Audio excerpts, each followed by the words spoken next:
저희 성실학원을 위해서 늘 기도해 주시고 후원해 주시는 우리 수색교회 모든 성도님들께 먼저 감사의 말씀을 드립니다.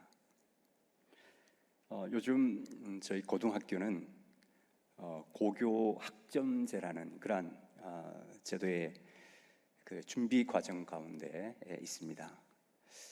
이제 고등학교 학생들도 대학교 학생들처럼 필수 과목이 최소화되고 이제 자기 진로에 맞는 많은 선택 과목들이 있습니다. 그래서 그 중에 자기 진로에 맞는 과목들을 이제는 선택해서 또 그 학점 필수로 이수해야 될 그 학점을 이제 채우게 되면 고등학교를 졸업하게 되는 그러한 시스템으로 이제 2025년부터 바뀌게 됩니다.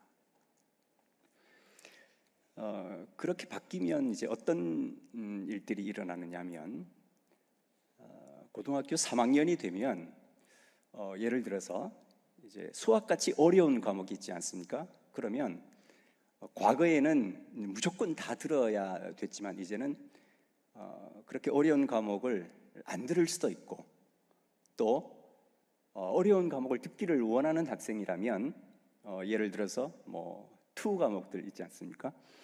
우리 고등학교 학부모가 아니시면 조금 어려울 수 있으신데요. 생물 투라든지 화학 투, 물리 투 이런 그 투 과목들은 상당히 어려운 과목입니다. 그런데 그런 과목들을 또 원하는 학생이라면 다 들을 수도 있습니다. 그래서 이제는 과거처럼 문과, 너는 문과니까 이렇게 들어야 돼. 너는 이과니까 이렇게 들어야 돼. 이런 것들이 이제 다 없어지고 자기 진로에 맞게끔 이과의 과목 하나, 문과의 과목 하나 이렇게도 들을 수 있는 학생들의 선택권이 아주 넓어지는 것이 달라지는 점이라고 할 수가 있습니다.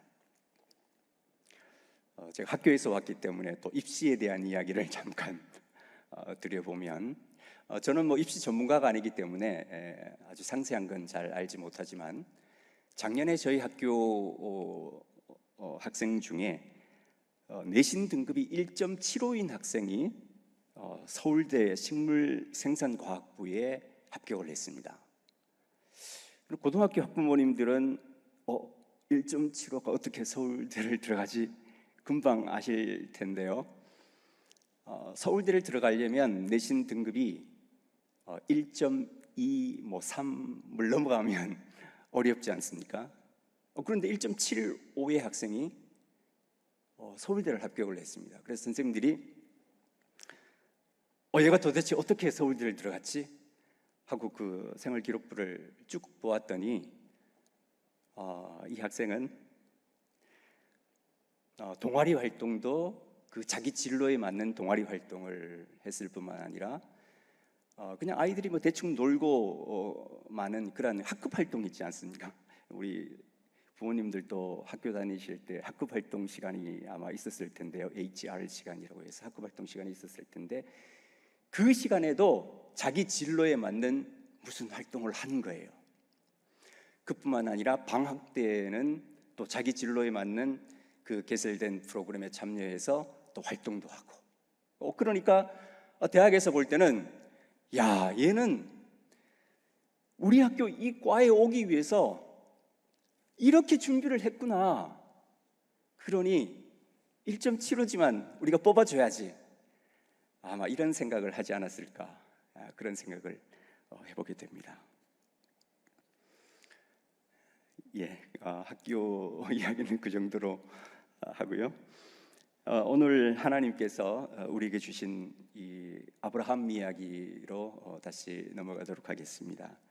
우리가 잘 알고 있는 이 아브라함의 이야기, 이 창세기를 보면 1장에서 11장까지는 하나님께서 인간을 만드시고 그 만든 아담과 하와가 하나님 앞에 불순종하는 이야기, 그래서 하나님께서 또 홍수를 통해서 인류를 심판하시는 이야기, 이런 이야기들이 쭉 전개가 되다가 12장에 가면 하나님께서 아브라함이라고 하는 사람을 불러내시는 이야기가 기록이 되어 있죠. 하나님께서는 이렇게 하나님 말씀에 불순종하고 변질되어져 버린 그러한 이스라엘 백성들을 다시 거룩한 하나님의 백성으로 만들기 위해서 하나님께서는 아브라함을 선택하시고 너는 너의 본토 친척 아비집을 떠나 내가 만들 거룩한 백성의 조상이 되거라 라고 하나님께서 말씀을 하시게 됩니다. 아브라함은 이런 하나님의 말씀에 순종해서 자신의 본토 친척 아비집을 떠났다라고 성경에 기록이 되어 있습니다. 그리고 이 아브라함에게 하나님께서 약속하시지요. 너의 민족을 크게 번성하게, 너의 후손들을 번성하게 해주겠다라고 그런 약속을 이 아브라함에게 해줍니다. 그런데 하나님께서 약속한 그 약속과 달리 100세가 되어도 아들이 없는 그런 문제가 발생하게 되지요. 그래서 이 아브라함은 그 뒤에 하나님의 천사를 통해서 또 아들을 낳을 것이라는 약속을 받게 됩니다. 100세의 아들을 낳을 것이라는 이 약속, 불가능해 보이는 약속을 믿음의 사람 아브라함은 믿게 되었다라고 성경에 기록이 되어 있는데요. 이러한 아브라함의 믿음이 다른 사람들과 다른 믿음이었다라고 성경에서는 우리들에게 말씀해 주고 있는 것입니다. 그리고 오늘 이 본문 말씀 쪽으로 넘어오면 하나님께서는 그렇게 100세에 낳은 이삭이라고 하는 그 아들을 하나님께서 제물로 바치라고 또 말씀을 하십니다. 이게 도대체 무슨 이야기입니까? 하나님께서 하늘의 별과 같이 자손들을 많이 주시겠다 약속해 놓고 하나밖에 없는 그 아들을 제물로 바치라니 말이 되지 않는 그러한 말씀을 하나님께서 하셨지만 아브라함은 그 말씀에도 순종하는 믿음을 보인 그러한 믿음의 사람으로 성경에 기록이 되어 있는 것입니다. 이 아브라함은 죽은 자를 다시 살리실 하나님을 믿는 그러한 믿음을 가진 사람인 것으로 등장하고 있는 것이죠. 내가 하나님 앞에 아들 이삭을 제물로 바치지만 그러나 하나님께서 이 아들뿐만 아니라 또 다른 역사를 통해서 하나님께서 나에게 반드시 복 주실 것이라는 그 약속을 지킬 것이라는 그 믿음, 이러한 믿음이 바로 아브라함이 다른 사람과 다른 그러한 믿음이었다고 성경을 통해서 하나님께서는 우리들에게 말씀해 주고 있습니다. 자녀들을 잘 양육하는 부모님들의 특징을 보면